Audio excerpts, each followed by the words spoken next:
દશામાની પ્રતિમાઓના વિસર્જન માટે સુરત મહાનગરપાલિકા દ્વારા શહેરના અલગ અલગ ઝોનમાં કૃત્રિમ તળાવની વ્યવસ્થા પૂર્ણ કરવામાં આવી છે। સુરત શહેરમાં દશામાના ભક્તો દ્વારા ખૂબ મોટી સંખ્યામાં પ્રતિમાઓનું સ્થાપન કરવામાં આવ્યું છે। 10 દિવસ દરમિયાન મહિલાઓ ખાસ કરીને માતા દશામાના વ્રતનું આયોજન કરતી હોય છે, ત્યારે શહેરભરમાં ભક્તો દ્વારા દશામાની 27 જુલાઈથી સ્થાપના કરવામાં આવી હતી। 3 ઓગસ્ટે દશામાની પ્રતિમાનું વિસર્જન કરવામાં આવશે। આ વિસર્જનમાં લોકો ખૂબ મોટી સંખ્યામાં જોડાતા હોય છે।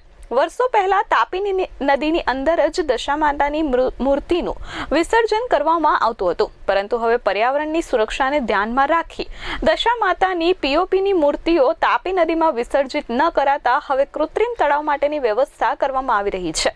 સુરત મહાનગરપાલિકા દ્વારા કૃત્રિમ તળાવ માટેની વ્યવસ્થા કરવામાં આવી છે।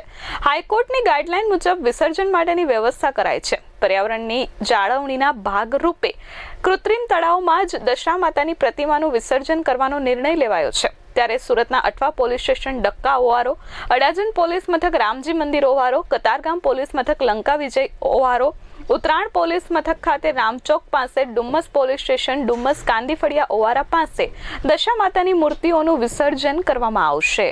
મારું પરિચય નિલેશ પટેલ, વોર્ડ નંબર 10 નો નગરસેવક। રામજી ઓવારા તમે જોઈ શકો છો, રામજી ઓવારો બનીને તૈયાર છે। લાઇટ, રામજી ઓવારાનું પાણી ભરવાની પ્રક્રિયા હોય કે પછી સ્ટેજ બનાવવાની પ્રક્રિયા હોય, પૂરું રામજી ઓવારાની વેસ્ટ ઝોનની રામજી ઓવારાની પ્રક્રિયા ટોટલી પૂરી થઈ છે।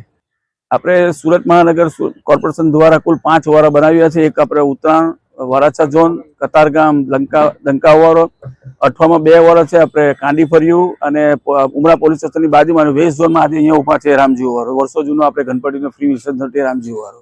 આપણે જનરલી દશામાના વિસર્જન માટે રાંડેર ઝોનમાં મેઇન રૂટ રાખ્યા છે કે ત્યાં પોલીસ જવાનોની આપણે વ્યવસ્થા કરી છે।